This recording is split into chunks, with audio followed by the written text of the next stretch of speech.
సమయం బట్టి ఎంతో వందనాలు తండ్రి. ఈ వేదిక బట్టి ఎంతో వందనాలు. ఎంతో కృషితో, ఎంతో దూరదర్శనంతో, భారంతో సహోదరి దెబోరా గారు ఈ వేదికని స్థాపించటమే కాదు, ఎంతో ప్రయాసపడి దాన్ని ముందుకు తీసుకొని వెళ్తున్నారు. ఈ వేదికలో పాల్గొండుటకు వచ్చిన ప్రతి వ్యక్తిని మీ చేతిలో అప్పచెప్తున్నాం. ఈ బైబిల్ స్టడీలో పాల్గొండుటకు వచ్చిన ప్రతి వ్యక్తిని మీ చేతిలో అప్పచెప్తున్నాం.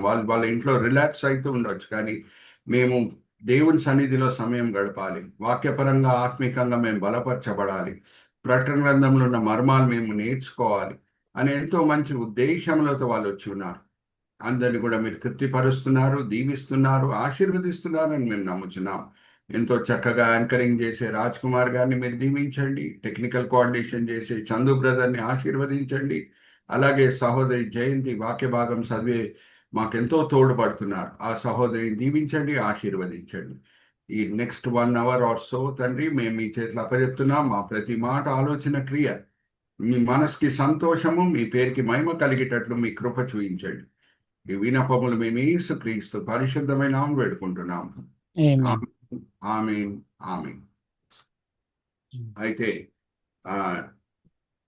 మనము ఎప్పుడు లెక్కని ఆ ఫౌండేషనల్ వర్స్ ఒకటి చూసేసి మనము 20వ అధ్యాయంకి మనం వెళ్ళిపోదాము. ఇప్పటి వరకు మనం 20వ అధ్యాయంతో కూడిన ఎన్నో విషయాలు కూడా ఇప్పటికీ ధ్యానించి ఉన్నాము. వేళ్ళ పరిపాలనలో ఏమేం మార్పులు ప్రభువారు తీసుకొని వస్తారు అదంతా కూడా మనం చూసాము.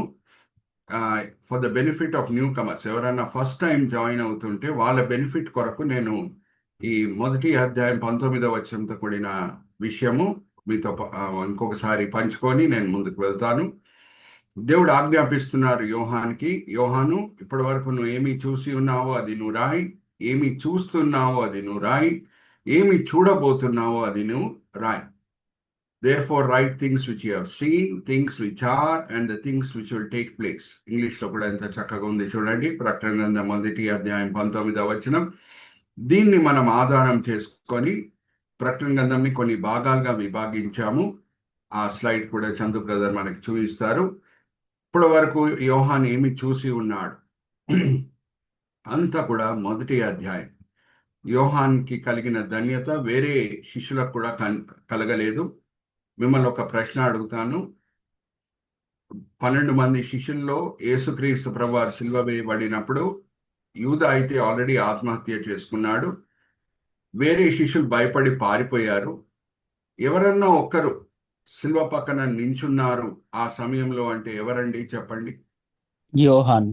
యోహానే నిలిచి ఉన్నాడు. సో యోహాన్కి యేసుక్రీస్తు ప్రభువారు వాళ్ళ తల్లిని చూసుకునే బాధ్యత కూడా అప్పచెప్తున్నారు. ఇంకా యోహాను విన్నాడు స్వయాన ఆ మాటలు, యేసుక్రీస్తు ప్రభువారు పలికిన 6వ మాట, సమాప్తమయ్యను అనే మాట ఆయన విన్నాడు. అంటే రక్షణ ప్రణాళిక శిలువ మీద సమాప్తం అవుతుంది. ఏదన్నా సమాప్తం అవుతుంది అని అంటే దానికి ప్రారంభం కూడా అవసరం. ఏదన్నా సమాప్తం అవుతుందంటే దానికి ప్రారంభం కూడా అవసరం. భూమి పునాది వేయబడక ముందే యేసుక్రీస్తు ప్రభువారు దేవుని చేత నియమించబడిన దేవుని గొర్రెపిల్ల అయి ఉన్నాడు. దేవునికి తెలుసు ఆదామవ్వ పాపంలో పడిపోతారు, ఒక దినము రక్షకుడు రావాలి, రక్షకుడు క్రయధనం చేయాలి, అంతా కూడా పరమ తండ్రికి తెలుసు. సో ఆదామవ్వ సృష్టింపబడి దానికంటే ముందే నియమించబడిన దేవుని గొర్రెపిల్ల అయి ఉన్నాడు. సో అక్కడ ప్రారంభమైంది రక్షణ ప్రణాళిక. సో ఆ రక్షణ ప్రణాళిక పూర్తి అవటం అంతా కూడా యోహాన్ చూశాడు. పునరుద్ధానుడైన ప్రభుని చూశాడు. ఇంకా ఆరోహణమయ్యే ప్రభుని చూశాడు. పెంతెకోస్తు దినంన సంఘం జన్మించుట ఆయన చూశాడు. సువార్త బోధింపబడటము అన్ని కూడా చూశాడు. సంఘం విస్తరించుట చూశాడు. ఇప్పుడు సంఘం విస్తరించే సమయంలో అందరికంటే ఎక్కువగా కలవరం ఎవరికి పుడుతుంది చెప్పండి? సంఘం విస్తరిస్తున్నది అని అంటే అందరికంటే ఎక్కువగా కలవరం ఎవరికి పుడుతుంది చెప్పండి? సాతానికి. Very good, right answer. So ఎప్పుడు సంఘం విస్తరిస్తున్నదో శ్రమలు తప్పవు. హల్లెలూయా, ప్రైజ్ ద లార్డ్. శ్రమలు సంఘంకి కలుగుతున్నాయి అంటే మనం హల్లెలూయా, ప్రైజ్ ద లార్డ్ చెప్పాలి. ఎందుకంటే అది నిజంగా విస్తరిస్తున్నది. అది విస్తరించకుండా ఉంటే సాతానుడు మన జోలికి రాడు. సింపుల్ ఒక ఉదాహరణ చెప్పి నేను ముందుకు వెళ్తున్నాను. దావీదు గొలియాతుతో ఇంకా యుద్ధము చేయలేదు. సౌలు ముందు నించొని ఉన్నాడు. సౌలు ఆ సమయంలో దావీదు పట్ల కంగారు చూపిస్తున్నాడు. ఇంకా ఈర్ష్య అనేది ఆయన మా హృదయంలో పుట్టలేదు. అరే, నువ్వు చిన్నోడివి, అజానుభావుడితో వెళ్ళి నువ్వు ఎలాగ యుద్ధం చేయగలుగుతావు అన్నప్పుడు దావీదు పలికిన మాటలు మనం ఎప్పుడు మర్చిపోకూడదు. నేను గొర్రెల కాపరి అయి ఉన్నప్పుడు దేవుని శక్తిని రుచి చూశాను. ఏ మృగమన్నా, అది సింహమన్నా, ఎలుగుబండన్నా వచ్చి నా గొర్రెని తీసుకొని వెళ్ళే సమయంలో, నోటిలో పట్టుకొని తీసుకొని వెళ్ళే సమయంలో నేను దాని వెంట వెళ్ళి ఆ గొర్రెని ఆ మృగం నోటి నుంచి లాగినప్పుడు, అది నా మీద దుంకినప్పుడు, జాగ్రత్త వినండి, ఆ గొర్రెని ఆ మృగం నోటి నుంచి లాగినప్పుడు అది నా మీద దుంకినప్పుడు, దాని తర్వాత దేవుని శక్తి మీద ఆధారపడి దాని దవడని పట్టుకొని చీల్చేశాడు, అది వేరే విషయం. పాయింట్ ఏంటంటే, దావీదు చేతులు కట్టుకొని ఉంటే, నా గొర్రెని తీసుకొని పోనీయండి ఆ మృగం అని చేతులు కట్టుకొని ఉంటే, ఏ ఆపద కన్నా గురి అవుతాడా దావీదు? అడుగుతున్నా మిమ్మల్ని. ఏ ఆపదన్నా వస్తుందా? ఆ మృగం ఆయన మీద దుంకుతుందా? Give me an answer. No pastor గారు. నో. సో ఆ మృగము ఎప్పుడు దావీదు మీద దుంకుతున్నది అంటే, ఆ గొర్రెని దాని నోటి నుంచి లాగినప్పుడు. సో మనం కూడా నమ్మకంగా సేవ చేసినప్పుడు, గొర్రెలని గర్జించే సింహం నోటి నుంచి లాగినప్పుడు మనము శ్రమలకు గురి అవుతాం. సో ఆశ్చర్యపడే అవసరమే లేదు. ప్రభువారే ఆరోహణమై వెళ్ళే ముందు చెప్పారు, శ్రమలు వచ్చినప్పుడు మీరు కలవరపడకండి, ఎందుకంటే శ్రమలు ఖచ్చితంగా వస్తాయి. మీరు సరిదారిలో నడుచుకుంటున్నారంటే శ్రమలు వస్తాయి, ఇరుకు మార్గంలో నడుచుకుంటున్నారంటే శ్రమలు వస్తాయి. సో ఇదంతా కూడా యోహాన్ చూసి ఉన్నాడు. ఆయన కూడా శ్రమలకి గురి అయ్యాడు. ఇప్పుడు పాత్మోస్ ద్వీపంలో ఆయన చెరలో ఉన్నాడు. ఇదంతా కూడా మొదటి అధ్యాయంలో మనము చూసాం. నువ్వు ఏమి చూస్తున్నావో అది నువ్వు రాయి. 2-3 అధ్యాయాలని మనం ప్రెసెంట్ ఆర్ ఈ యుగం అని అంటాం. అక్కడ మనం గమనించేది ఏంటంటే, యేసుక్రీస్తు ప్రభువారు 7 సంఘాలతో మాట్లాడుట. అది 2000 సంవత్సరాల క్రితం ప్రభువారు మాట్లాడారు. కానీ దాన్ని కూడా మనము ఈ యుగం అని ఎందుకు అంటున్నాం? కారణం ఏంటి? Chandu brother, point cursor at chapters 2 and 3. ఇప్పుడు ఎందుకు ఈ 2-3 అధ్యాయాలని ఈ యుగం అని అంటున్నాం? 2000 సంవత్సరాల క్రితం ప్రభువారు మాట్లాడారు కదా ఆ సంఘాలతో. ఇప్పుడు కూడా దాన్ని ఈ యుగం అని ఎందుకు అంటున్నామంటే, 2025లో ఏ సంఘం అన్నా మీరు తీసుకోండి, ఆ సంఘంలో ఉన్న విషయాలు చూడండి, ఆ సంఘంలో ఉన్న సమస్యలు చూడండి, ఆ 7 సంఘాలు ఉన్న విషయాలే, ఆ 7 సంఘాలు ఉన్న సమస్యలే ఇప్పుడు కూడా మనకు కనిపిస్తున్నాయి. సో ప్రభువారు ఆ సమస్యలకి పలికిన పరిష్కారము ఈ రోజు కూడా వర్తిస్తుంది కాబట్టి మనము 2-3 అధ్యాయాలని ప్రెసెంట్ అని అంటాం. 4-5 అధ్యాయాలని మనం పారెంథసిస్ ఆర్ ఇంటర్వెల్ అని అంటాం. అక్కడ ప్రభువారు ఏం చేస్తున్నారు? యోహాన్ని ఆరోహణం చేసి పరలోకంకి తీసుకొని వెళ్ళి ఆయన సింహాసనం దర్శనం చూపిస్తున్నారు. దేవుడు సింహాసనం ఆసీనుడై ఉండుట యోహాన్ చూస్తున్నాడు. సింహాసనము దేనికి గుర్తు? అదోనాయ్ దేవుడు అన్ని ఆయన స్వాధీనంలో పెట్టుకున్నాడనే సత్యంకి గుర్తు. హీబ్రీ భాషలో ఉన్న ప్రత్యేకత ఏంటంటే, సందర్భం తగ్గట్టు ప్రభు నామము బయలుపరచబడుట లేఖనంలో మనము గమనించవచ్చు. తెలుగు బైబిల్ అన్నా ఇంగ్లీష్ బైబిల్ అన్నా ఉన్న ఒక బలహీనత ఇన్ కోట్స్ ఏంటంటే, దేవుడి గురించి రాయాల్సినప్పుడు తెలుగు బైబిల్ అన్నా ఇంగ్లీష్ బైబిల్ అన్నా ప్రభు అని ఉంటుంది, లేకపోతే దేవుడు అని ఉంటుంది, లార్డ్ ఆర్ గాడ్ అని ఉంటుంది. కానీ హీబ్రీ బైబిల్లో ఉన్న ప్రత్యేకత ఏంటంటే, సందర్భం తగ్గట్టు ప్రభువారి నామము బయలుపరచబడుట మనం చూస్తాం. తెలుగు బైబిల్ అన్నా ఇంగ్లీష్ బైబిల్ అన్నా ఆదికాండం 1వ అధ్యాయం 1వ వచనంలో the Lord God created heavens and the earth అని ఉంటుంది. భూమి ఆకాశంని దేవుడు సృష్టించెను. కానీ హీబ్రీ బైబిల్లో ఎలోహిం దేవుడు భూమి ఆకాశంని సృష్టించెను అని ఉంటుంది. ఎలోహిం అంటే అర్థం ఏంటి? సృష్టికర్త. అలాగే 17వ అధ్యాయం ఆదికాండంకి మనం వస్తే, సర్వశక్తి దేవుడు కనిపించెను అబ్రాహాంకి సారాయికి అని ఉంటుంది. కానీ హీబ్రీ బైబిల్లో ఎల్ షద్దాయి దేవుడు కనిపించెను. ఎల్ షద్దాయి దేవుడు అంటే సర్వశక్తి దేవుడు.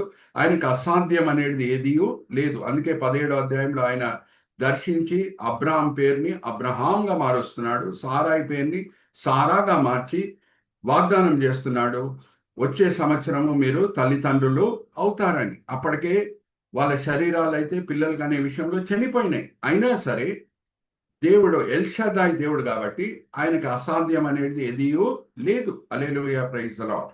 అలాగే 6వ అధ్యాయం 1వ వచనం ఇషయా గ్రంథం మనం చదివితే, అదోనాయ్ దేవుడు సింహాసనం ఆసీనుడై ఉన్న దేవుడు ఇషయాకి కనిపిస్తున్నాడు. ఉజియా రాజు చనిపోయిన సంవత్సరమున కనిపిస్తున్నాడు. ఎందుకు ఆ సంవత్సరంలో కనిపించాలి? ఒక జ్ఞాపకం పెట్టుకోండి, లేఖనంలో దేవుడు ప్రతి మాట పని లేకుండా రాయించలేదు. ప్రతి దాని వెనకాల ఒక కారణం అనేది ఉంటది. ఉజియా రాజు పరిపాలనలో యూదా రాజ్యము వర్ధిల్లింది. చాలా వరకు యుద్ధాలనేది లేవు. ఆర్థికంగా వాళ్ళు వర్ధిల్లారు. వాళ్ళకు ఒక భద్రత ఉండింది. ఎందుకంటే ఉజియా రాజు చాలా చక్కగా చాలా వరకు పరిపాలించాడు కాబట్టి. ఇప్పుడు నేను మిమ్మల్ని ఒక ప్రశ్న అడుగుతున్నాను. ఎవరన్నా మంచి నాయకులు చనిపోతే ప్రజల మనసులో కలవరం పుట్టదా? రాబోయే దినంలో ఏం జరగబోతుంది అనే విషయం బట్టి వాళ్ళ మనసులో చింత ఉండదా? మంచి రాజు ఉంటది చనిపోతే పాస్టర్ గారు, ఉంటుంది పాస్టర్ గారు. ఉంటుంది, ఉంటుంది. అందుకే దేవుడు ఆ దర్శనం ఆ సమయంలో చూపిస్తున్నాడు. ఉజియా రాజు చనిపోయిన సంవత్సరమున నేను సింహాసనం ఆసీనుడై ఉన్న దేవుణ్ణి చూచి తిని. అంటే ఇషియా మనసులో ఏ సత్యం నాటుతున్నాడు దేవుడు? ఏ సత్యం నాటుతున్నాడు అని అంటే, మంచి రాజులు వస్తారు పోతారు, మీరు కంగారు పడకండి. మీ గురించి చింతించే రాజు సదాకాలం సింహాసనం ఆసీనుడై ఉన్నాడు. హల్లెలూయా, ప్రైజ్ ది లార్డ్. అందుకు ఇషయాగ్రంథం 6వ అధ్యాయం 1వ వచనంలో మనం చూస్తాం, సింహాసనం ఆసీనుడై ఉన్న దేవుడు ఇషయాకి కనిపిస్తున్నాడు. అలాగే యోహాన్కి కూడా సింహాసనం ఆసీనుడై ఉన్న దేవుడు ఎందుకు కనిపిస్తున్నాడు 4-5 అధ్యాయాలు? ఎందుకంటే 6వ అధ్యాయం నుంచి భయంకరమైన దర్శనములు యోహాను చూడబోతున్నాడు. దుష్టులు ఈ లోకంని పరిపాలించుట, దుష్టులు పరిశుద్ధులని యుద్ధంలో ఓడగొట్టుట, పరిశుద్ధులని చంపివేయుట, మోషే ఎలియా లాంటి ప్రవక్తలని చంపివేయుట, అటువంటి దర్శనములు ఆయన చూడబోతున్నాడు. చూసినప్పుడు ఆయన మనసులో కలవరం పుడుతుందని దేవునికి తెలుసు. అందుకే ఆయన విశ్వాసాన్ని బలపరచుటకు, మానసికంగా ఆత్మికంగా బలపరచుటకు ఆ సింహాసనం దర్శనం దేవుడు చూయిస్తున్నారు. తర్వాత మనము 6వ అధ్యాయం నుంచి 19వ అధ్యాయాన్ని మనము ప్రాస్పెక్టివ్ అని కూడా మనము చూడొచ్చు. అంటే 6 నుంచి 22 అంతా కూడా ఫ్యూచరే, ప్రాస్పెక్టివే. ఇంకా మనం విభాగిస్తే 6 నుంచి 19వ అధ్యాయం వరకు మనం గమనిస్తే 7 సంవత్సరాల శ్రమకాలంతో కూడిన దర్శనములు యోహాను చూడబోతున్నాడు. 7 ముద్దల తీర్పు, 7 బూరల తీర్పు, 7 పాతల తీర్పు, ఆర్మగదోన్ యుద్ధం అంతా కూడా 6వ అధ్యాయం నుంచి 19వ అధ్యాయంలో అన్ని దర్శనములు దాంతో కూడినవి యోహాన్ చూడబోతున్నాడు. అందుకే 6 నుంచి 22 మనం ఏమంటామంటే ప్రాస్పెక్టివ్. 19వ అధ్యాయం చివరి భాగంలో మనం చూసాం, ఆర్మగదోన్ యుద్ధం అయిపోతున్నది, అబద్ధ ప్రవక్త, క్రీస్తు విరోధి నరకంకి తోయవేయబడుతున్నారు. ఇంకా 20వ అధ్యాయం ప్రారంభంలో మనం గమనించింది ఏమంటే వేల పరిపాలన ప్రారంభం, వేల పరిపాలన ప్రారంభం. సో అన్ని వివరాలు మనం చూసాము 20వ అధ్యాయంలో. చివరి భాగం ఒకటే ఇంకా మిగిలింది. చందు బ్రదర్ మనకి చూపిస్తారు. ప్రభువారు ఎన్నో గొప్ప కార్యములు వేల పరిపాలనలో చేస్తారు. ఏ క్షేత్రాల్లో మార్పులు తీసుకొని వస్తారో అదంతా కూడా మీతో నేను పంచుకున్నాను. ఫిజికల్ అంటే ఆయుష్ కాలము పెరుగుట మనుషులది. దాని తర్వాత మనం చూసాం ఇంటర్నేషనల్ యుద్ధాలు ఉండవు, ఎక్కడ చూసినా సమాధానం. దాని తర్వాత జువాలజికల్, మృగాలు మనుషుల మధ్యన వైరం అనేది ఉండదు. ఒక చిన్న శిశు కూడా పాముతో ఆడుకోవటం మనము చూస్తున్నాం. ఇంకా స్పిరిచువల్, ఎక్కువ వరకు దేవుని చిత్తం ఈ లోకంలో పరలోకంలో నెరవేర్చబడేటట్లు ఈ లోకంలో నెరవేర్చబడుతుంది. సో ఈ వేల పరిపాలనలో ఎవరు అడుగు పెడుతున్నారు? ప్రారంభంలో మనము చూసాం, గొర్రెల మేకల తీర్పు తర్వాత గొర్రెలన్నీ కూడా వేల పరిపాలనలో అడుగు పెడుతున్నాయి. అంటే వాళ్ళందరూ కూడా యేసుని సొంత రక్షకుడుగా అంగీకరించిన వాళ్ళు. 7 సంవత్సరాల శ్రమకాలంలో ఎవరు విడవబడారో, ఎవరు ఆరోహణం అవ్వలేదో అనేకులు మారు మనసు పొందుతారు. వాళ్ళందరూ కూడా గొర్రెల గుంపు కింద ఎంచబడతారు. అలాగే యూదులు కూడా మారు మనసు పొందుతున్నారు. ఆర్మగదోన్ యుద్ధము సమయంలో వాళ్ళు కూడా గొర్రెల కింద ఎంచబడతారు. కొంచెంమంది అన్యులు కూడా ఎవరు క్రైస్తవులకి సహాయం చేశారో శ్రమకాలంలో వాళ్ళు కూడా యేసుని సొంత రక్షకుడుగా అంగీకరించి గొర్రెల గుంపులో వస్తారు. వాళ్ళందరూ కూడా పరిశుద్ధులు. 7 సంవత్సరాల శ్రమకాలం వలన పవిత్రపరచబడారు. ఎప్పుడన్నా జ్ఞాపకం పెట్టుకోండి, బంగారము పరిశుద్ధంగా ఉండాలి అంటే అగ్ని ద్వారా అది ప్రయాణమై వెళ్ళాలి. హల్లెలూయా, ప్రైజ్ ది లార్డ్. అగ్ని ద్వారా ఎప్పుడు ఒక బంగారము ప్రయాణమై వెళ్తుందో దాంట్లో ఉన్న మురికి అంతా కూడా కాలిపోతుంది. హల్లెలూయా, ప్రైజ్ ది లార్డ్. 7 సంవత్సరాల శ్రమకాలం తర్వాతనే ఎందుకు వేల పరిపాలన? ఎందుకంటే ఈ ప్రజలు ఫస్ట్ పవిత్రపరచబడాలి, రక్షకుని విలువ తెలవాలి, రక్షకుడు పట్ల వాళ్ళ హృదయంలో రుణము ప్రేమ పొర్లాలి. అప్పుడే వేల పరిపాలన ప్రారంభమవుతుంది. 7 సంవత్సరాల శ్రమకాలం ఏం చేస్తున్నది? ఈ గొర్రెలని పవిత్రపరుస్తున్నది. హల్లెలూయా, ప్రైజ్ ది లార్డ్. ఈ గొర్రెలను ఏం చేస్తున్నది? పవిత్రపరుస్తున్నది. వాళ్ళు పవిత్రులు, ప్రభుని ఎక్కువగా ప్రేమించే వాళ్ళు, వాళ్ళే అడుగు పెడుతున్నారు. కానీ వాళ్ళ పిల్లల సంగతి ఏంటి? చాలా వరకు వాళ్ళ పిల్లలు మారుమనసు పొందుతారు, యేసుని సొంత రక్షకుడుగా అంగీకరిస్తారు. కానీ అందరు కూడా పిల్లలు ఆ సమయంలో పుట్టే వాళ్ళు కూడా ఆదాం స్వభావం కలిగే పుడతారు. ఆదాం స్వభావం కలిగే పుడతారు అంటే పుట్టినప్పటి నుంచి ఒక తిరుగుబాటు స్వభావం హృదయంలో ఉంటది. కానీ వాళ్ళ తల్లిదండ్రులను చూస్తారు. ఇంకా యేసుక్రీస్తు ప్రభువారు స్వయాన భౌతికంగా యెరూషలేములో సింహాసనం ఆసీనుడై లోకంని పరిపాలించిన కళ్ళారా చూస్తారు. వాళ్ళ తల్లిదండ్రుల దగ్గర నుంచి వింటారు భయంకరంగా లోకం ఎలాగుండిందో, ఎటువంటి గొప్ప మార్పులు ఈ రాజు అయిన యేసు తీసుకొని వచ్చారో, ఆయన పరిపాలన ప్రారంభం నుంచి ఏమేమి గొప్ప మార్పులు ఈ ప్రపంచంలో వచ్చినాయో అంత కూడా తల్లిదండ్రులు పిల్లలకు చెప్తారు. సో ఆ పిల్లలు కూడా చాలా వరకు మారు మనసు పొందుతారు, కానీ కొంచెం మంది మారు మనసు పొందరు. వాళ్ళకి ఈ పవిత్రమైన పరిపాలన, యేసుక్రీస్తు ప్రభువారి పరిపాలన అభ్యంతరకరంగా ఉంటది. జాగ్రత్తగా వినండి. ఎక్కడ ప్రేమ ఉంటుందో అక్కడ పరిశుద్ధమైన జీవితం జీవించుట ఒక భారంగా అనిపించదు. కానీ ఎప్పుడు ప్రేమ ఉండదో మనసులో ఏమవుతుంది? పవిత్రమైన జీవితం జీవించుట అదొక పెద్ద భారంగా అనిపిస్తుంది. సో అదాంత కూడిన వాక్య భాగం కూడా నేను సహోదరి జయంతితో చదివిపిస్తాను. అమ్మా, 1 యోహాను 5వ అధ్యాయం 1-3 వచనాలు చదవమ్మా. 1 యోహాను 5వ అధ్యాయము 1-3 వచనాలు. బైబిల్స్ అండర్లైన్ చేసుకోండి.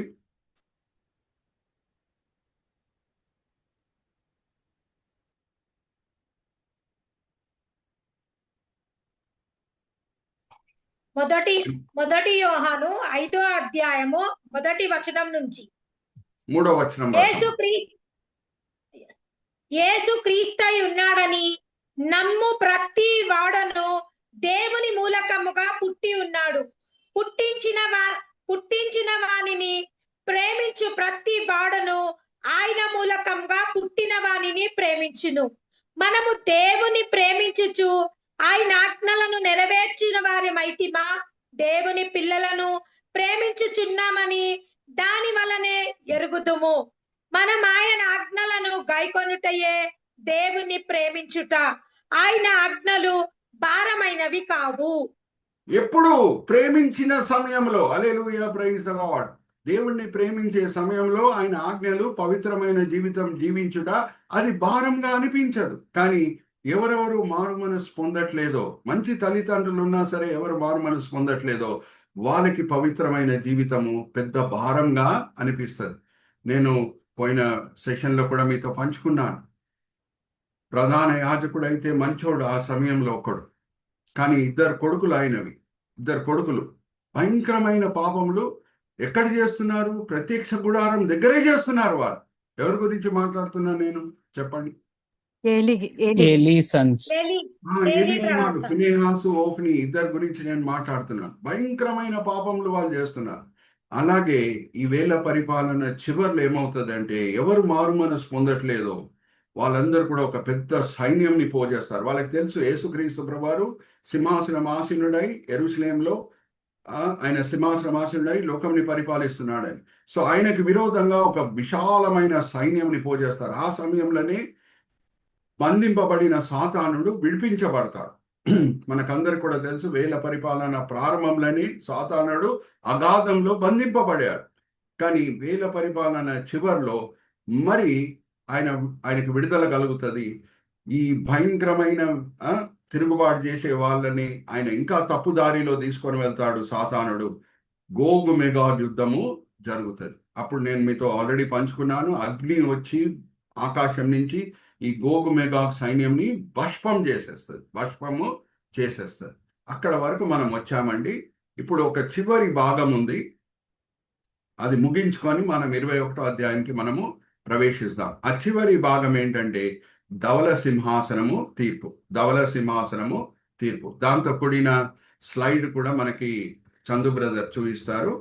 ఇదంతా కూడా మనం కవర్ చేశాము. ఎంతో చక్కగా చూపిస్తున్నారు చూడండి. మనం జ్ఞాపకం చేసుకునేటకు ఒకటి తర్వాత ఒకటి చందు బ్రదర్ మనకు చూపిస్తున్నారు చూడండి. Let's go to that great white throne judgement brother. Great white throne judgement, ధవల సింహాసనం తీర్పుకి మనం వెళ్ళిపోదాము. అక్కడ మనము చూద్దాము. దీనికంటే ముందు బ్రదర్, దీనికంటే ముందు ధవల సింహాసనం తీర్పు, దీనికంటే ముందు. ఓకే ఓకే, ధవల సింహాసనం తీర్పు ఇంకా దీనికంటే ముందు బ్రదర్. ఓకే ఓకే, సాతానుడు ఆ గోగు మెగాగ్ యుద్ధం తర్వాత నరకంకి తోయవేయబడుతున్నాడు. చూడండి, దీన్ని ఎలా చేయండి బ్రదర్. గోగు మెగాగ్ యుద్ధము మనం చూసాము. అగ్ని వచ్చి భస్మం చేసేస్తున్నది ఆ గోగు మెగాగ్ సైన్యంని. తర్వాత సాతానుడు అబద్ధ ప్రవక్త ఇంకా క్రీస్తు విరోధి, అపవిత్ర త్రిత్వంలో ఇద్దరున్నారు. అపవిత్ర త్రిత్వం అంటే సాతానుడు, అబద్ధ ప్రవక్త ఇంకా క్రీస్తు విరోధి.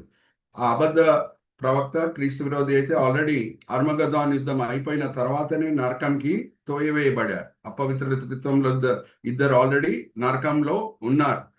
సాతానుడు వేల పరిపాలన ప్రారంభంలో సాతానుడు నరకంకి తోయవేయబడట్లేదు, కానీ అగాధంలో బంధింపబడాడు. కానీ వేల పరిపాలన చివర్లో, ఇక్కడ చూడండి పిక్చర్ కూడా చందు బ్రదర్ మనకు చూపిస్తున్నారు. Brother, you can point a cursor also at Satan being thrown into the hell fire.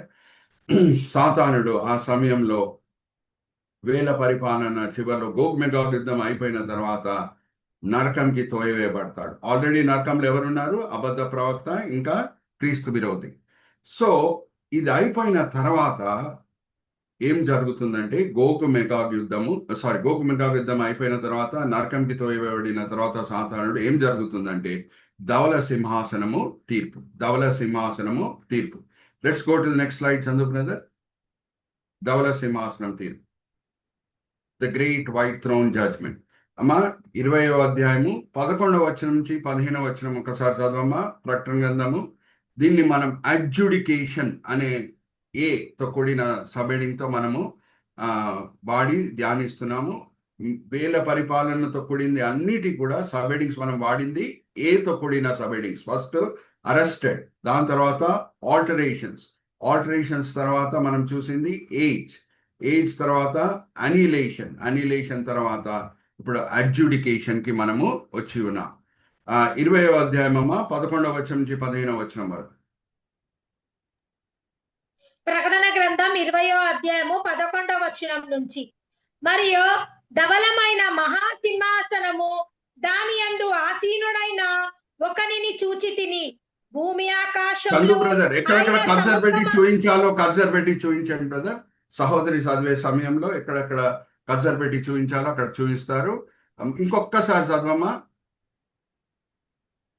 మరియు ధవలమైన మహాసింహాసనము దాని యందు ఆసీనుడై ఉన్న ఒకనిని చూచి తిని, భూమి ఆకాశములు ఆయన సముఖం నుండి పారిపోయెను, వాటికి నిలువ చోటు కనబడకపోయెను. మరియు గొప్పవారేమి కొద్దివారేమి మృతులైన వారందరూ ఆ సింహాసనం ఎదుట నిలువబడి ఉండుట చూచి తిని. అప్పుడు గ్రంథములు విప్పబడెను, మరియు జీవ గ్రంథమును వేరొక గ్రంథమును విప్పబడెను. ఆ గ్రంథముల యందు వ్రాయబడి ఉన్న వాటిని బట్టి తమ క్రియల చొప్పున మృతులు తీర్పు పొందిరి. సముద్రమును తనలో ఉన్న మృతులను అప్పగించెను. మరణమును పాతాళ లోకమును వాటి వశములోనున్న మృతులను అప్పగించెను. వారిలో ప్రతి వాడు తన క్రియల చొప్పున తీర్పు పొందెను. మరణమునకును మృతుల లోకమునకును అగ్నిగుండంలో పడవేయబడెను. ఆ అగ్నిగుండము రెండవ మరణము. ఎవని పేరైనను జీవ గ్రంథమందు వ్రాయబడినట్లు కనబడిన ఎడల వాడు అగ్నిగుండంలో పాడవేయబడును. థ్యాంక్ యూ మా, థ్యాంక్ యూ. ఇప్పుడు జాగ్రత్తగా వినండి Chandu brother, you can display all of us. ఇప్పుడు ఒక చాలా ముఖ్యమైన పాయింట్కి మనం వస్తున్నాము. ఏమనంటే క్రైస్తవులంగా మనకి నరకము పాతాళం మధ్యన వ్యత్యాసం తెలిసి ఉండాలి. నేను ప్రకటన గ్రంథం ప్రారంభంలో కూడా మీతో పంచుకున్నాను, మరి గుర్తు చేస్తున్నాను. పరదేశు పరలోకం మధ్యన కూడా వ్యత్యాసం ఏంటో మన క్రైస్తవులంగా మనకి తెలిసి ఉండాలి. మరి చెప్తున్నాను, పాతాళము నరకము మధ్యనున్న వ్యత్యాసం ఏంటో క్రైస్తవులకి తెలిసి ఉండాలి. అలాగే పరదేశు పరలోకం మధ్యన కూడా వ్యత్యాసం ఏంటో మనకి తెలిసి ఉండాలి. పాతాళము పరదేశు ఈ లోకం కిందుంది. ఈ లోకము కిందుంది. చనిపోయిన లాజర్ అబ్రహాం రొమ్ముని ఆనుకొని ఉన్నాడు అని అంటే అది పరదేశు. యేసుక్రీస్తు ప్రభువారు మారు మనసు పొందిన ఆ నేరస్తుడితో చెప్పిన మాటలు, నువ్వు ఈరోజు నాతో పాటు పరదేశులో ఉంటావు, పరలోకం కాదు, పరదేశులో ఉంటావు. సో భూమి కింద ఉన్నది పరదేశు, పాతాళం. ఆ ధనవంతుడు శ్రమల్లో ఉన్నాడు, ధనవంతుడు దాహంతో బాధపడుతున్నాడు అని అంటే అది ఇంకా నరకం కాదు, అది పాతాళం, అది పాతాళం. ఓకే, జ్ఞాపకం పెట్టుకోండి. సో ఇప్పుడు కూడా పాతాళము నింపబడుతున్నది, నరకము ఖాళీగా ఉంది. మరి చెప్తున్నా, నరకము ఆకాశం అవతల వైపు ఉంది, అలాగే పరలోకం కూడా ఆకాశము అవతల వైపు ఉంది. పరదేశు ఇంకా పాతాళము భూమి కింద ఉన్నాయి. ఓకే, సో ఆ ధనవంతుడు అలాగే లాజరు ఉపమానంలో మనం చూస్తే లాజరు పరదేశంలో ఉన్నాడు, అబ్రాహాం కూడా పరదేశంలో ఉన్నాడు, ఆ ధనవంతుడు పాతాళంలో ఉన్నాడు. అయితే ఎప్పుడు ప్రభువారు ఆరోహణమై వెళ్ళిరో, హల్లెలూయా, ప్రైజ్ ది లార్డ్, చెరని చెరగా తీసుకొని వెళ్ళెను అనే మాట ఉంటుంది. అంటే పరదేశంలో ఉన్న పరిశుద్ధులందరూ కూడా ఏబేల్ దగ్గర నుంచి, జాగ్రత్త వినండి, ఎవరు కూడా పరలోకం చేరలేదు. యేసు ఆరోహణమయ్యే వరకు అందరు కూడా పరదేశులనే ఉన్నారు, ఎవరు కూడా పరలోకము చేరలేదు. అందరు నీతిమంతులు, ఏబేల్ దగ్గర నుంచి అందరు కూడా వాళ్ళు ప్రభుతో పాటి పరలోకం చేరారు. ఎప్పుడు? ప్రభువారు ఆరోహణమైన దినమున. Okay, are you all with me? So ఇప్పుడు పరదేశు ఖాళీగా ఉంది, పరలోకం నిండబడుతుంది. ఎందుకంటే ఆరోహణం అయిపోయిన తర్వాత ఇంకా అందరు కూడా పరలోకంలోనే ఉన్నారు. ఇప్పుడు ఏ క్రైస్తవుడు చనిపోయినా సరే పునరుద్ధాన శరీరం ధరించుకొని ఆయన పరలోకంలోనే ఉంటాడు. ఓకే, సో ఆరోహణం అయ్యే సమయంలో ఆ పునరుద్ధాన శరీరము ఇంకొక మార్పు పొందుతుంది. అదేంటంటే మహిమ శరీరంగా మార్చబడుతుంది. యేసుక్రీస్తు ప్రభు వారికి 3 శరీరాలు ఉండటం మనం లేఖనంలో చూస్తున్నాం. యేసు జీవితంలో ఏం జరిగిందో క్రైస్తవుల జీవితంలో కూడా అదే జరుగుతుంది. ఎందుకంటే ఇద్దరి మధ్యన అటువంటి సమీపమైన సంబంధము కలిగి ఉంది కాబట్టి. ఆయన శిరస్సు అయి ఉంటే మనం శరీరం అయి ఉన్నాం. శిరస్సుకి ఏం జరుగుతుందో శరీరం కూడా అదే జరుగుతుంది. యేసుక్రీస్తు ప్రభువారికి భౌతిక శరీరం ఉండిందా? మనకు కూడా భౌతిక శరీరం ఉంది. యేసుక్రీస్తు ప్రభువారికి పునరుద్ధాన శరీరము దొరికిందా? పునరుద్ధాన దినం నుంచి దొరికింది. ఆ పునరుద్ధాన శరీరం ఉన్నప్పుడు తలుపులు వేసున్నా సరే ఆయన లోపల నడిచి వచ్చేస్తున్నాడు. దాంట్లో గొప్ప విషయాలు ఉన్నాయి పునరుద్ధాన శరీరంలో. కానీ ఆరోహణమైన తర్వాత మహిమ శరీరమైన ధరించాడు, మహిమ శరీరం ధరించాడు. మహిమ శరీరం ధరించి యోహానికి ప్రకటన గ్రంథంలో కనిపిస్తున్నాడు. సో జాగ్రత్త వినండి, మనం కూడా ఇప్పుడు భౌతిక శరీరం ధరించున్నాం. చనిపోయినప్పుడు పరలోకం వెళ్ళినప్పుడు వెంటనే మనకు మహిమ శరీరం దొరకదు, పునరుద్ధాన శరీరం దొరుకుతుంది. ఎందుకంటే ఇప్పుడే మనకు మహిమ శరీరం దొరికితే మరి ఆరోహణం కొరకు మనం ఎదురు చూడం. హల్లెలూయా, ప్రైజ్ ది లార్డ్. సో అందుకే పేతురు అన్న, పౌలు అన్న, యాకోబు అన్న, యోహాన్ అన్న, ఏ గొప్ప భక్తుడన్నా ఇప్పుడు అందరు కూడా పునరుద్ధాన శరీరం ధరించుకొని ఉన్నారు, ఇంకా మహిమ శరీరం ధరించుకోలేదు. కానీ ఎప్పుడు కడబూర ఊదబడుతుందో అప్పుడు అందరికీ కూడా మహిమ శరీరం దేవుడు ఇస్తాడు. Are you all with me? So ఆ మహిమ శరీరం ధరించుకొని మనం వచ్చి వేల పరిపాలనలో యేసుతో పాటు మనం లోకంని పరిపాలిస్తాం. సో ఇప్పుడు జాగ్రత్తగా వినండి, పరదేశు ఖాళీగా ఉంది, పరలోకము నిండబడుతుంది. నరకం ఖాళీగా ఉంది. నరకంకి ఫస్ట్ వెళ్ళేది ఎవరు? అబద్ధ ప్రవక్త, క్రీస్తు విరోధి. మళ్ళీ చెప్తున్నా, ఆర్మగదోన్ యుద్ధం తర్వాత ఫస్ట్ నరకంకి తోయబడే వాళ్ళు ఎవరు? అబద్ధ ప్రవక్త, క్రీస్తు విరోధి. ఇప్పుడు నరకం ఖాళీగా ఉంది, చాలా భయంకరమైన చోట. పాతాళం నిండబడుతుంది, పాతాళం నిండబడుతుంది. అందరు దుష్టులు అందరు కూడా ఎక్కడ వెళ్తున్నారు? పాతాళంకి వెళ్తున్నారు. భయంకరమైన దుష్టులు అంటే మామూలు దుష్టులు కాదు. ఎవరు పాతాళంకి వెళ్తున్నారంటే భయంకరమైన దుష్టులు. వాళ్ళు పాతాళంకి వెళ్తున్నారు, వాళ్ళకి ఇంకో అవకాశం అనేది లేదు. సో ఇప్పుడు పాతాళం తెరవబడింది, అన్ని కూడా తెరవబడుతున్నాయి. వాళ్ళు ఇప్పుడు ధవళ సింహాసనం ముందు నించొని ఉన్నారు ఈ భయంకరమైన దుష్టులు. జాగ్రత్త వినండి, will go step by step. మిమ్మల్ని ఒక ప్రశ్న అడుగుతానండి. మరణ శిక్ష ఎవరికి విధింపబడుతుంది? చాలా భయంకరమైన నేరస్తులకే విధింపబడుతుంది మరణ శిక్ష. సో మరణ శిక్ష విధింపబడే వరకు వాళ్ళు ఏ చెరలో పెట్టబడతారో ఈ భయంకరమైన దుష్టులు, అది 3 స్టార్ హోటల్లకు ఉంటుందా? అడుగుతున్నా మిమ్మల్ని. ఉండదు పాస్టర్ గారు. ఉండదు. సో ఈ భయంకరమైన నేరస్తులు ఆల్రెడీ మరణశిక్షకి వాళ్ళు పాత్రులు, విధింపబడింది మరణశిక్ష. ఆ మరణశిక్ష దినం వచ్చే వరకు వాళ్ళు ఏ చెరలు ఉన్నారో అది కూడా చాలా అన్కంఫర్టబుల్గా ఉంటుంది, అది కూడా చాలా అన్కంఫర్టబుల్గా ఉంటుంది. కానీ చివరి శిక్ష ఏంటి? మరణశిక్ష. అలాగే పాతాళం కూడా భయంకరమైన చోట. ఆ పాతాళం నుంచి ధవల సింహాసనం తీర్పు తర్వాత వాళ్ళు నరకంకి తోయవేయబడతారు. Hallelujah, praise the lord. Full picture వచ్చిందా మీకు? ఇప్పుడు భయంకరమైన దుష్టులు ఎవరికి ఇంకొక అవకాశం దేవుడు ఇయ్యాడో వాళ్ళందరూ కూడా ఇప్పుడు పాతాళంలో ఉన్నారు, ఇంకా నరకంకి వెళ్ళలేదు. ధవల సింహాసనం తీర్పు తర్వాత వేల పరిపాలన చివరిలో ఏం జరుగుతున్నది? ధవల సింహాసనము తీర్పు. అప్పుడు వాళ్ళందరూ కూడా నరకంకి తోయవేయబడతారు. ఆల్రెడీ పాతాళం కూడా భయంకరమైన చోట, దానికంటే భయంకరమైన చోట నరకం. Are you all with me?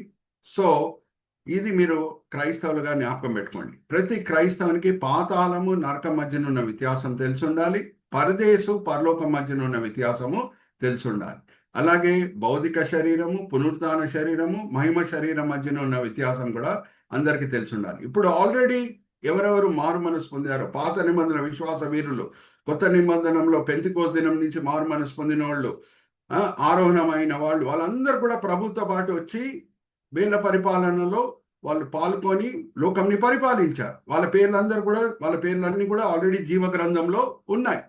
So ఈ వేల పరిపాలనలో జాగ్రత్త వినండి, గొర్రెలుగా ఎవరెవరు ప్రవేశించి ఉన్నారో ఈ వేల పరిపాలనలో, అలాగే వాళ్ళ పిల్లలు ఎవరెవరు మారు మనసు పొందారో వాళ్ళ పేర్లన్నీ కూడా జీవ గ్రంథంలో ఉంది. హల్లెలూయా, ప్రైజ్ ద లార్డ్. వాళ్ళకి అందరికీ కూడా కొత్త భూమి కొత్త ఆకాశములో ప్రవేశించుటకు అర్హత దొరుకుతుంది. Hallelujah, praise the lord. Are you all with me? So నరకంకి తోయబడే వాళ్ళు ఎవరు? నరకంకి తోయబడే వాళ్ళు ఎవరు అని అంటే, జాగ్రత్త వినండి, కొంచెం నాకు టెక్నికల్ ప్రాబ్లం వచ్చింది, ఒక్క నిమిషం.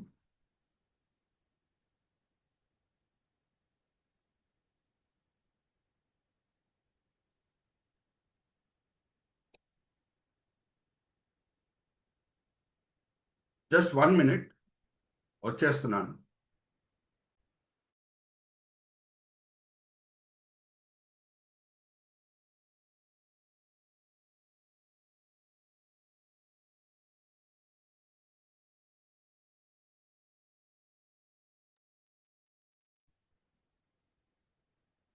Praise the Lord. am I audible?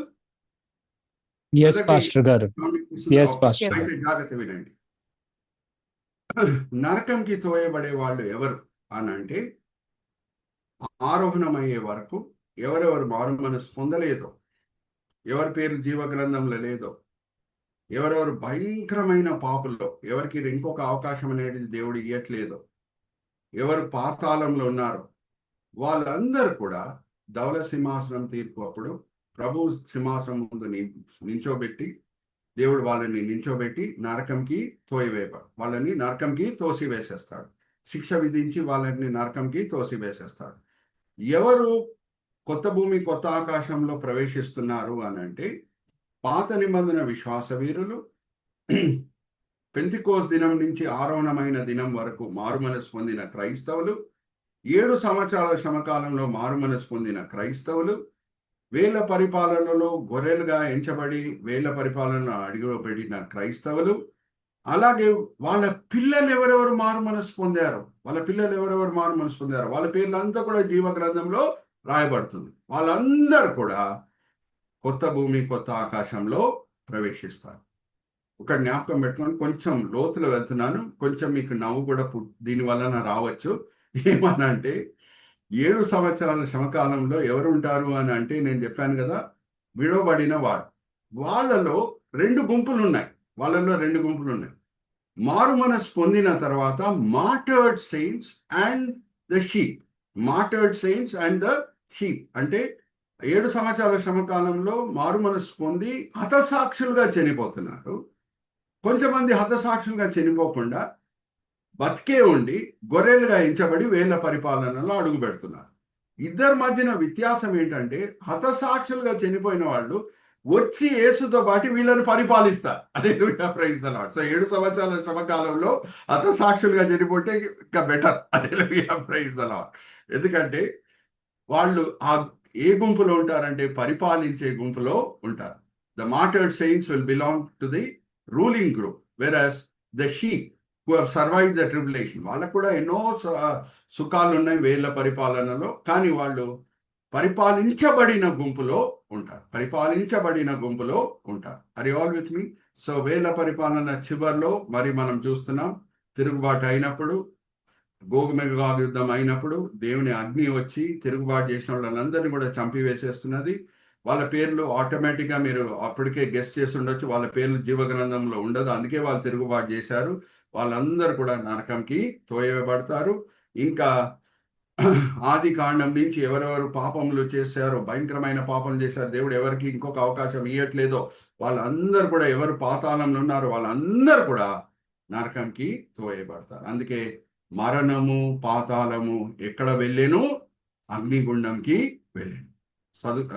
ఆ వాక్య భాగం చదువుకున్నాం కదా, ఇంకొకసారి చదవమ్మా. మరణము ఇంకా పాతాళం ఎక్కడ వెళ్ళిపోతున్నది?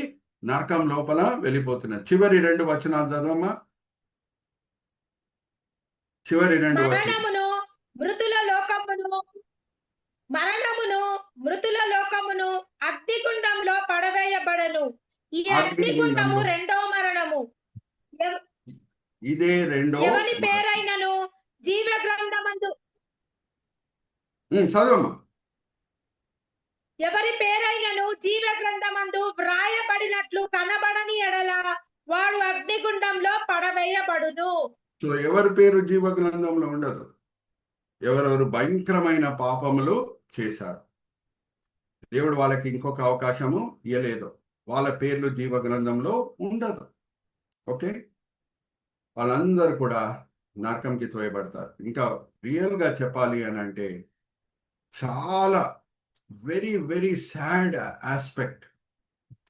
ఇట్లా కూడా ఉంటారా ప్రజలు అని అంటే, ఏలీ కుమార్ల వలె ఫినెహాస్, హోఫ్ని, ఆ గుంపులో ఉన్న వాళ్ళు వేల పరిపాలనలో ఎవరు అని అంటే, స్వయాన 2 కళ్ళతో యేసు సింహాసనం ఆసీనుడై యెరూషలేంలో పరిపాలించుట చూసి కూడా, తల్లిదండ్రుల నుంచి విన్న తర్వాత కూడా, యేసుక్రీస్తు ప్రభువారు వేల పరిపాలనలో ఇటువంటి గొప్ప మార్పులు తీసుకొని వచ్చారు అని ఆ మాటలన్నీ విన్న తర్వాత, తల్లిదండ్రుల్లో మాదిరికరమైన జీవితంని చూసిన తర్వాత కూడా గోగుమెగోగు యుద్ధంలో పాల్గొన్నారు చూడండి, యేసుక్రీస్తుకు విరోధంగా తిరుగుబాటు చేశారు చూడండి.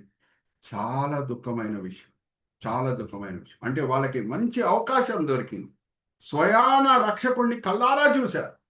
వాళ్ళ తల్లిదండ్రులు ఎలాగా రక్షకుడిని సొంత రక్షకుడిగా అంగీకరించారో వీళ్ళు కూడా అంగీకరించి ఉండాలి. చాలా మంది అంగీకరిస్తారు, కానీ వీళ్ళు మాత్రం, ఈ గోగుమెగోగులో యుద్ధంలో పాల్గొన్న వాళ్ళు, యేసుకి విరోధంగా తిరుగుబాటు చేసిన వాళ్ళు మనసు కఠోరపరుచుకొని, ఏలీ కుమార్ల వలె, ఫినెహాస్, హోఫ్ని వలె మనసు కఠోరపరుచుకొని యేసుకి విరోధంగా తిరుగుబాటు చేస్తారు. Are you all with me? So మనమైతే ఆరోహణమైన గుంపులో ఉంటాం. ఆరోహణం త్వరలో అవుతే ఆమెన్ చెప్పండి అందరూ. ఆరోహణం త్వరలో అవుతే మనం ఆరోహణమయ్యే గుంపులో ఉంటాం. వచ్చి యేసుతో పాటు మనం లోకంని పరిపాలిస్తాం. మన పేరు జీవ గ్రంథంలో ఉంటుంది. మనం అందరం కూడా సదాకాలం సుఖించుటకు ప్రభు సన్నిధిలో కొత్త భూమి కొత్త ఆకాశములో మనము ప్రవేశిస్తాం. ఆర్ యు ఆల్ విత్ మీ? ఇక్కడ మనం 20వ అధ్యాయాన్ని మనం ముగిస్తున్నాము. 21వ అధ్యాయానికి మనం వెళ్దాము, సమయం ఉంది కాబట్టి. Chandu brother, you can show the next slide. Okay, the righteous and the condemned అనేది నేను చూపిస్తున్నాను చూడండి. All who had entered, the righteous ఎవరు అని అంటే, all who had entered the millennial reign, the children of the former who had accepted Christ as their personal savior during the millennium.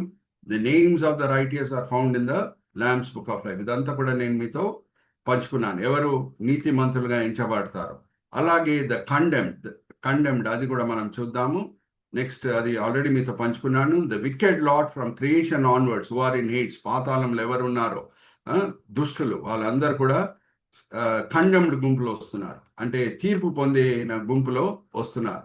Children of the righteous ones, those who entered the millennium who had not accepted Christ as their personal saviour during the millennium. ప్రభుని సొంత రక్షకుడుగా ఎవరు ఆ వేళ్ల పరిపాలనను అంగీకరించలేదు, వాళ్ళ పేర్లంతా కూడా జీవ గ్రంథంలో లేదు. Their names are not found in the lamb's book of life. So ఈ రెండు గుంపుల్లో ఏంటి the righteous and the condemn అంతా కూడా వివరంగా మనము చూసాం. ఎవరు నీతిమంతులు, ప్రభు దృష్టిలో వేల పరిపాలనలో అడుగుపెట్టుటకు అర్హులు ఎవరు నరకంకి తోయబడుతున్నారు, ఈ రెండు గుంపులలో ఎవరెవరు ఉంటారు.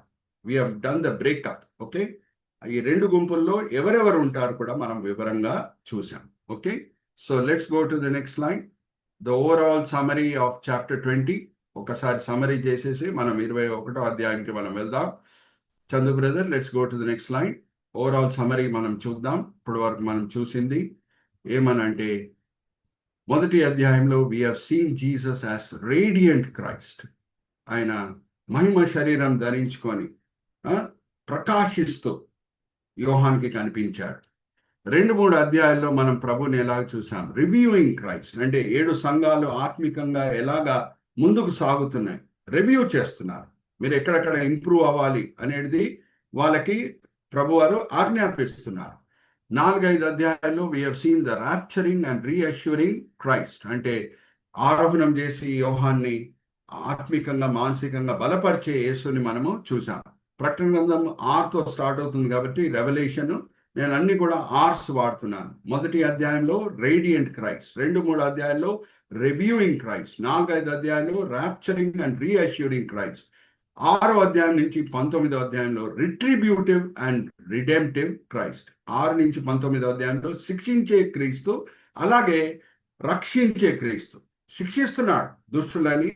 ఆ 7 సంవత్సరాల శ్రమకాలంలో ఎవరెవరు మారు మనసు పొందుతున్నారో వాళ్ళని అందరినీ కూడా అంగీకరిస్తున్నారు, వాళ్ళ పేర్లని జీవగ్రంథంలో ప్రభువారు రాస్తున్నారు. అందుకే రిట్రిబ్యూటివ్ అంటే శిక్షించేది, రిడెంప్టివ్ అంటే రక్షించేది.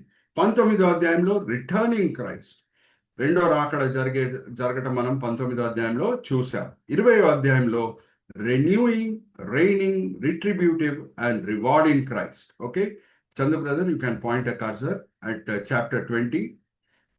చూడండి, చందు బ్రదర్ కూడా కర్సర్ పెట్టి చూస్తున్నారు. రెన్యూయింగ్ అంటే అన్నిటినీ నూతన పరిచే క్రీస్తు మనకి కనిపిస్తున్నాడు 20వ అధ్యాయంలో. రైనింగ్ అంటే పరిపాలించే క్రీస్తు మనకు కనిపిస్తున్నాడు. రిట్రిబ్యూటివ్ అంటే ఎవరు ఆయనకు విరోధంగా తిరుగుబాటు చేశారో వాళ్ళని శిక్షించే క్రీస్తుగా మనకి కనిపిస్తున్నాడు. రివార్డింగ్, ఎవరెవరు వేల పరిపాలనలో మారు మనసు పొందారో, ఎవరు ఆయన సొంత రక్షకుడిగా అంగీకరించారో వాళ్ళని అందరికి కూడా బహుమానం ఇచ్చే క్రీస్తుగా మనకి కనిపిస్తున్నాడు. ఎవరు బహుమానం పొందుతారు?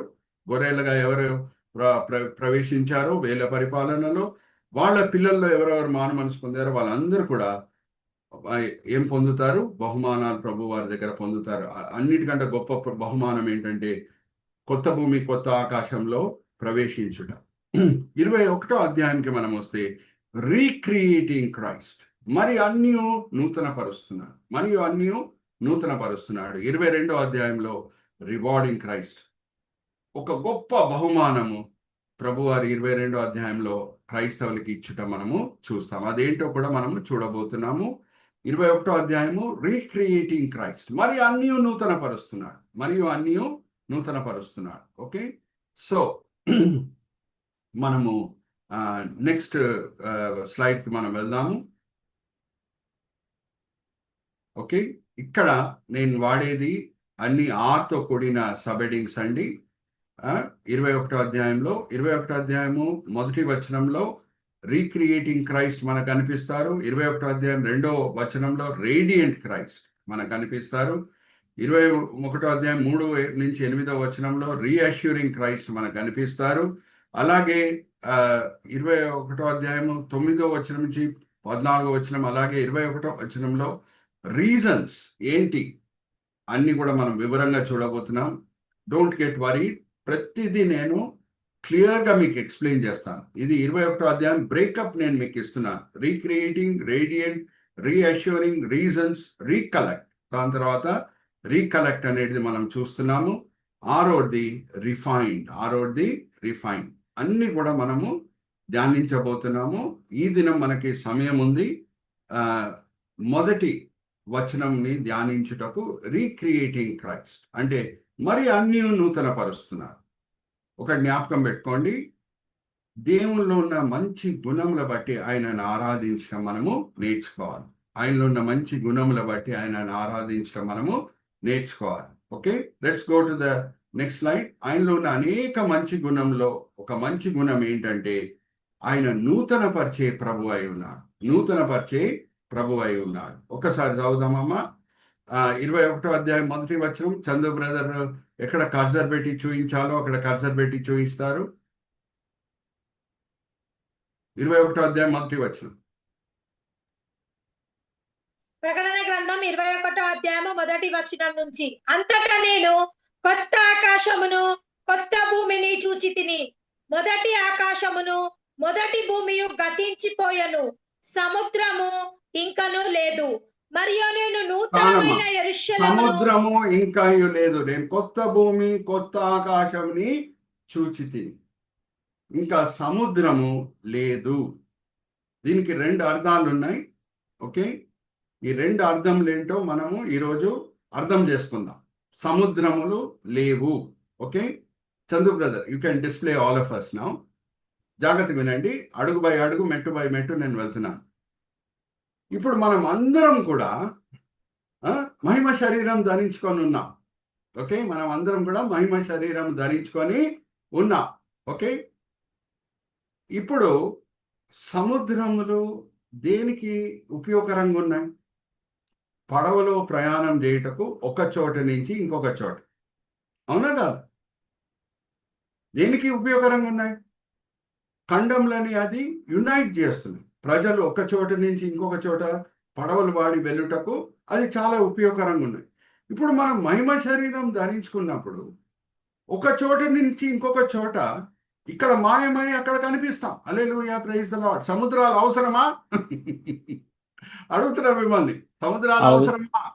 అవసరం లేదు పాస్టర్. ఆల్రెడీ సూచనగా దేవుడు ఒక సంఘటన పెట్టాడు. సూచనగా ఇలాగ జరుగుతుంది అని. ఎక్కడుంది అది? 8వ అధ్యాయం అపోస్తల కార్యం 39వ వచనం నుంచి 40వ వచనం చదవమ్మా. అపోస్తల కార్యం 8వ అధ్యాయం 39 నుంచి 40. ఇథియోపియా నపుంసకునికి బాప్తిజం ఇచ్చిన తర్వాత మాయమైపోయాడంట ఫిలిప్పు. ఎక్కడ కనిపిస్తున్నాడు? అజోటోస్ లో కనిపిస్తున్నాడు. ఓకే, 8వ అధ్యాయం 39, 40 వచనాలు చదవమ్మా. అన్మ్యూట్ చేసుకోమ్మా. అపోస్తుల కార్యము 8వ అధ్యాయము 39వ వచనము. వారు నీళ్ల నుండి వెడలి వచ్చినప్పుడు ప్రభు ఆత్మ ఫిలిప్పీను కొనిపోయెను. నపుంసకుడును సంతోషించుచు తన త్రోవను వెళ్ళెను. అతడు ఫిలిప్పును మరి ఎన్నడూను చూడలేదు. అయితే ఫిలిప్పు అజోతులో కనబడను. అక్కడ నుండి కైసారునకును వచ్చు వరకు అతడు పట్టణములన్నిటిలోనూ సంచరించుచు సువార్త ప్రకటించుచు వచ్చెను. హల్లెలూయా, ప్రైజ్ ది లార్డ్. ఫిలిప్పు మాయమైపోయాడు, అజోటోస్ లో కనిపిస్తున్నాడు. ఇది ఒక సూచనగా దేవుడు పెట్టాడు ముందే.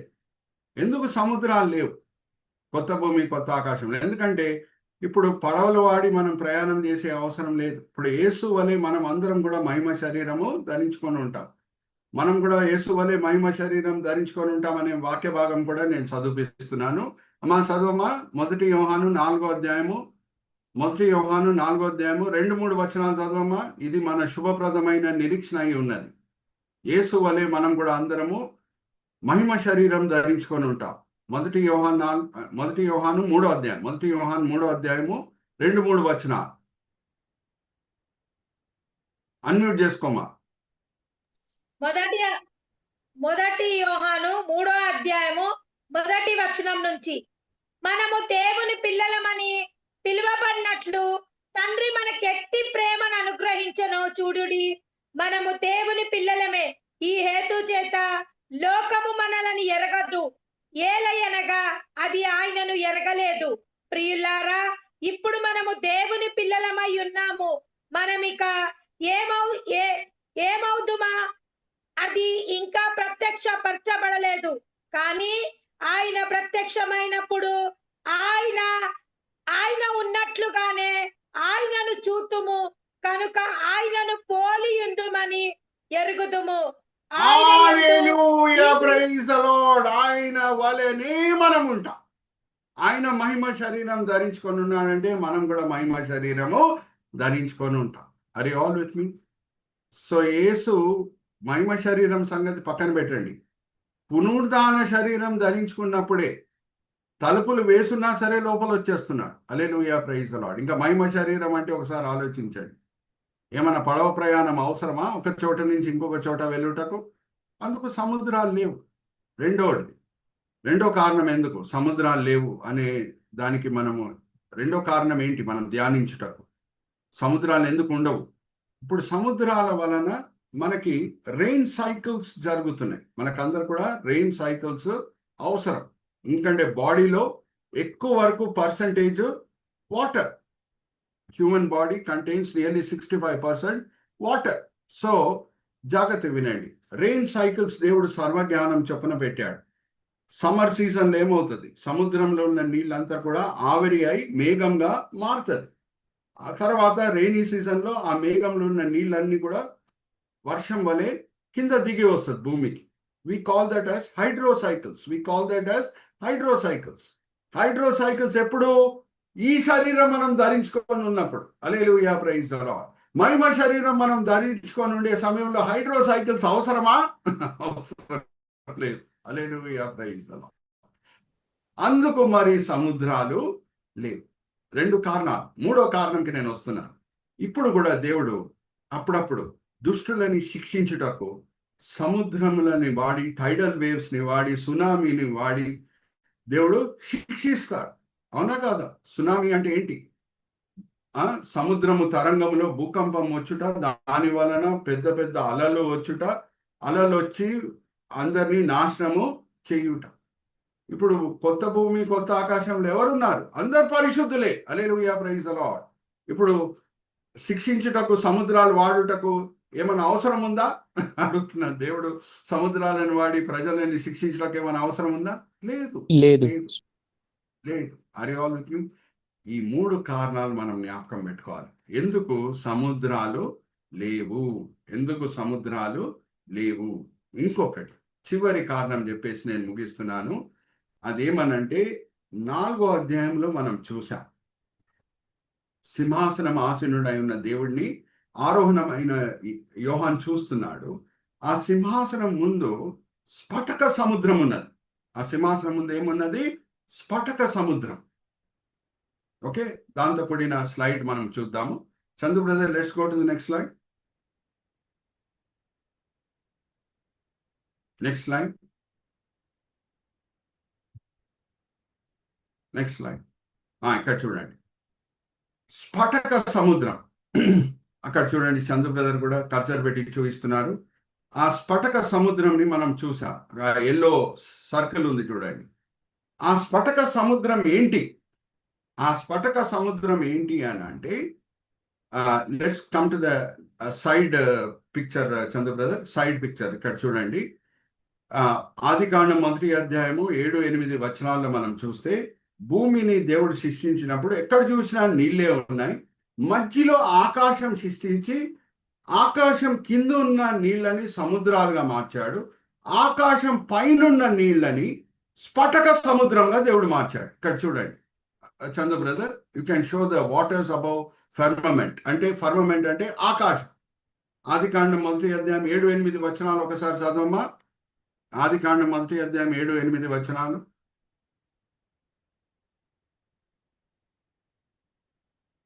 అన్మ్యూట్ చేసుకొని చదవమ్మా. ఎక్కడ చూసినా నీళ్ళే ఉన్నాయి. అప్పుడు దేవుడు ఏం చేశాను? 2వ దినం ఒకసారి మనం గమనిద్దాం. అన్మ్యూట్ చేసుకొని చదవమ్మా. ఆదికాండం 1వ అధ్యాయం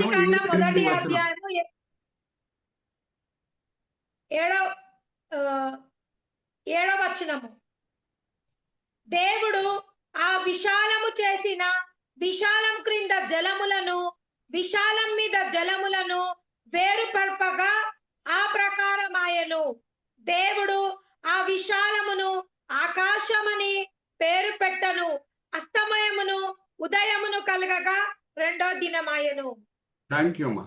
ఆకాశంని దేవుడు ఎక్కడ చూసినా నీళ్లు ఉన్నాయి. సో ఆకాశంని దేవుడు సృష్టించి నీళ్ళని విభాగించాడు. ఆకాశం కింద ఉన్న నీళ్ళని సముద్రాలుగా మార్చాడు. ఆకాశం పైన ఉన్న నీళ్ళని స్ఫటక సముద్రంగా మార్చాడు. ఇక్కడ చూడండి Chandu brother, you can point a cursor. ఇక్కడ కింద ఉన్న నీళ్లు సముద్రంలో, కింద ఉన్న నీళ్లు సముద్రం చూడండి ఎంత చక్కగా చందు బ్రదర్ మనకు చూపిస్తున్నారు. అలాగే మధ్యలో ఆకాశము, మధ్యలో పైన ల్యాండ్ బ్రదర్, వాటర్స్ అబౌవ్ ఫర్మమెంట్, అది మధ్యలో ఉన్న ఆకాశం బ్లూ కలర్ ఉంది చూడండి, అదే ఆకాశము. ఆకాశం అవతల ఉన్న నీళ్లు స్ఫటక సముద్రం. సో ఇప్పుడు ఎవరన్నా ఆరోహణమై వెళ్తే, ప్రభువారు ఆరోహణమై వెళ్ళినప్పుడు జాగ్రత్త వినండి. ఇప్పుడు మహిమ శరీరం మనం ధరించుకొని ఉంటే, మనం ఆరోహణమై వెళ్ళినప్పుడు మనము పరలోకము చేరే ముందు, ఆ పరలోకం లోపల ప్రవేశించే ముందు గోడగా స్ఫటక సముద్రం ఉంటుంది. మరీ చెప్తున్నా, ఒక బ్యారియర్గా మనం పరలోకంకి వెళ్ళాలి అని అంటే స్ఫటక సముద్రంని దాటి వెళ్ళాలి. సో ఫుల్ సృష్టిని, పరలోకంని విభాగించేది ఆ స్ఫటక సముద్రం. ఓకే, స్ఫటక సముద్రం. It is a barrier between heaven and the entire creation. Okay, so ఇప్పుడు సముద్రము లేదు అని అంటే, ఒకటి భూమిలో ఉన్న సముద్రము ఉండదు, స్ఫటక సముద్రం కూడా ఉండదు. ఎందుకు స్ఫటక సముద్రం ఎందుకు వెళ్ళిపోవాలి? ఎందుకు అని అంటే, ఇప్పుడు నెక్స్ట్ స్లైడ్కి మనం వెళ్దాం.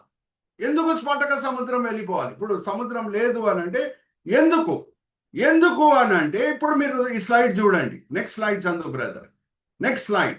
స్ఫటక సముద్రం వెళ్ళిపోయినప్పుడే పరలోకం దిగి వస్తున్నది.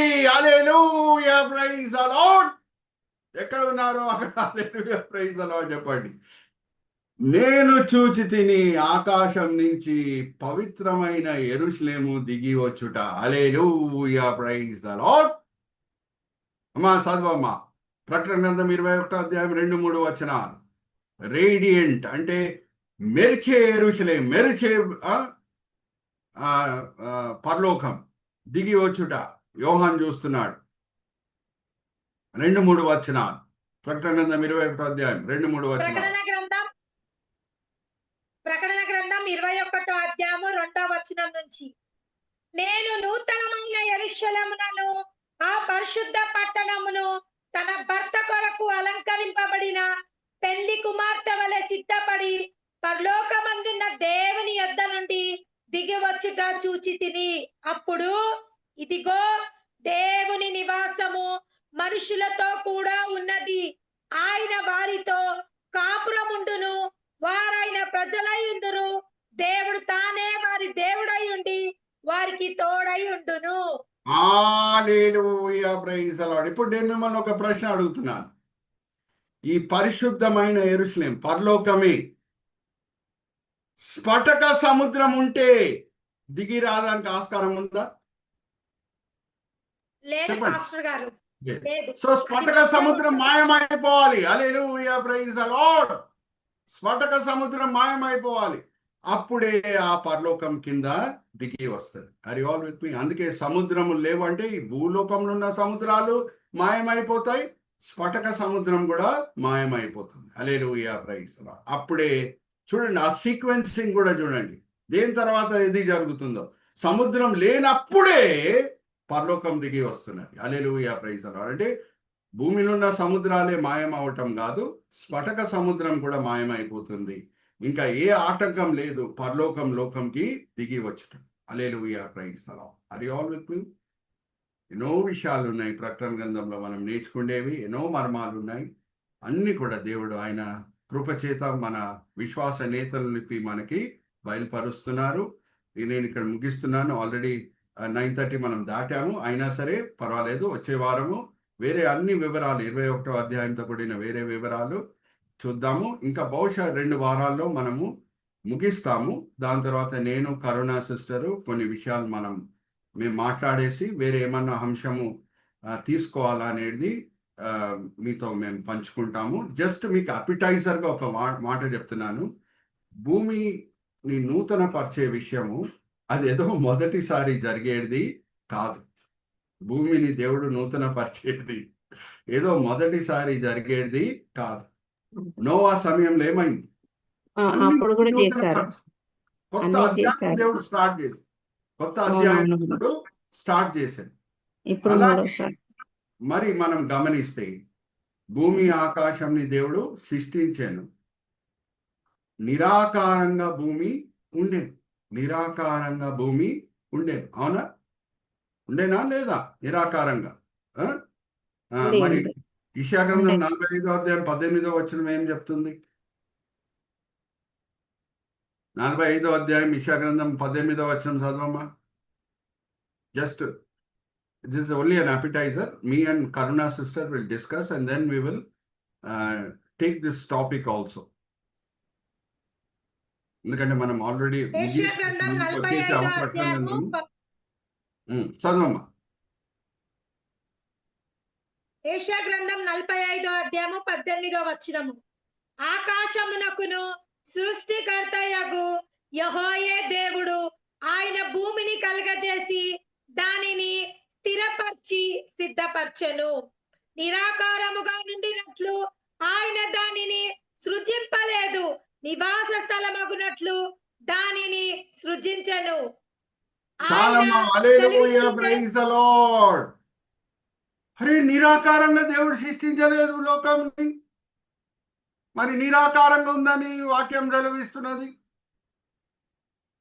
పరిపూర్ణమైన దేవుడు ఏదన్నా పరిపూర్ణంగా సృష్టించకుండా ఏమైనా లోటుపాట్లతో ఏమైనా సృష్టిస్తాడా అడుగుతున్నా. పరిపూర్ణమైన దేవుడు, పర్ఫెక్ట్ దేవుడు ఇంపర్ఫెక్ట్ వర్క్ ఏమైనా చేస్తాడా?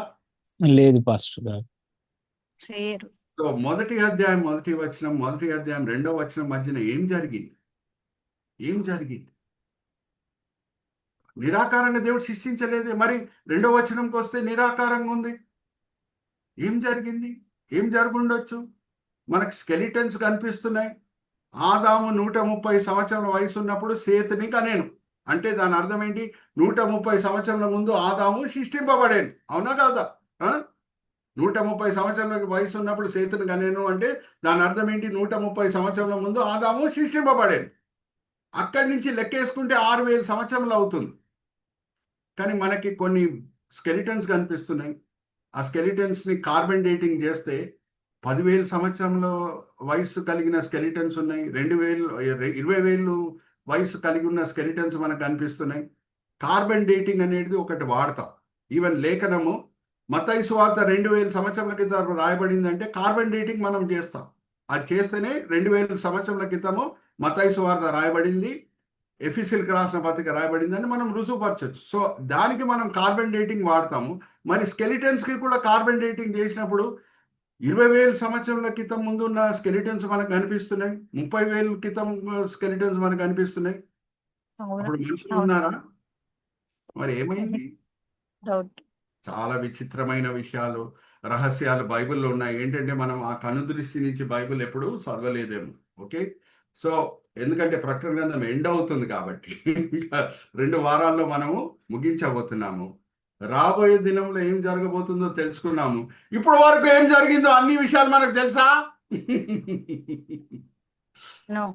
ఆదాంతోనే దేవుడు సృష్టించాడా లేకపోతే మనుషుల బుద్ధి ఉన్నారా? ఒక ప్రశ్న. ఇదంతా కూడా మనము కావలిస్తే నేను కరుణా సిస్టర్ డిస్కస్ చేస్తాము. నాకు కూడా టైం ఉండాలి, మీకు కూడా టైం ఉండాలి. ఆ అంశంలో కూడా మనము తీసుకుందాము. ఎన్నో విషయాలు నేర్చుకునేవి ఉన్నాయి.